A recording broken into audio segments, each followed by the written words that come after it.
we're talking about patellofemoral pain, which simply means just pain in the front of your knee. So a lot of people, get this pain when they're typically running downhill, but sometimes it can be when you're going uphill, sometimes it can just be all of the time. Really, the key links to this come from either control of the leg or from loading the knee in a way in which you haven't done in a long time.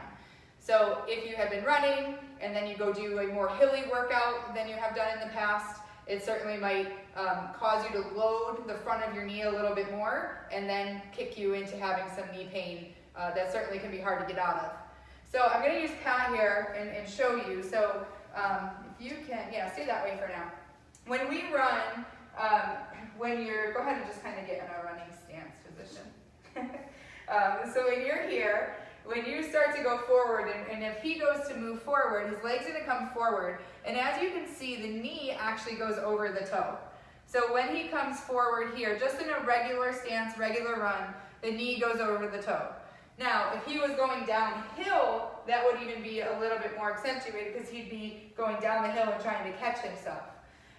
So what we want to do is just start to build strength in both the quad, because that helps to kind of hold on to the kneecap and hold on just to your leg in general, as well as build strength in the hip so that you don't let this leg wiggle back and forth.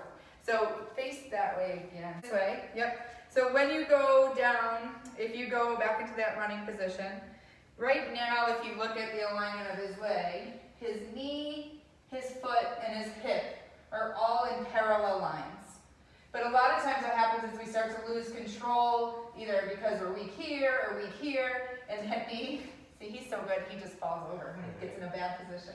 So when his knee falls in, that's gonna pull that kneecap this way in relation to where it should be when we're forward.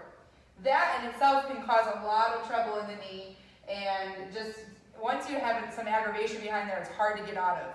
So if we kind of back off, go ahead and come back down, and then if we start to work some exercises that slowly help to load that force back, you certainly can get back to running and do whatever you want without having that knee pain. If you keep kind of going through it and don't fix the mechanics, so this would be somebody who started having knee pain after a run, they rested, and then they went back to running, and they started having pain again. I'm sure you see that often. Then they will get right back to the same pattern and the same pain, and then we don't want people to get discouraged. We want you to keep going. So work that hip, work that knee. There's an exercise that was posted this week, the squat with the heel raises. Elevated squat. So heels up, squatting with your heels elevated. Okay, so that was posted this week. We had the step down, which I think you said is one of your favorite ones for this to work on. Yep. And then we'll have a couple of different deficit and elevated, heel elevated lunge progressions that we'll be posting up.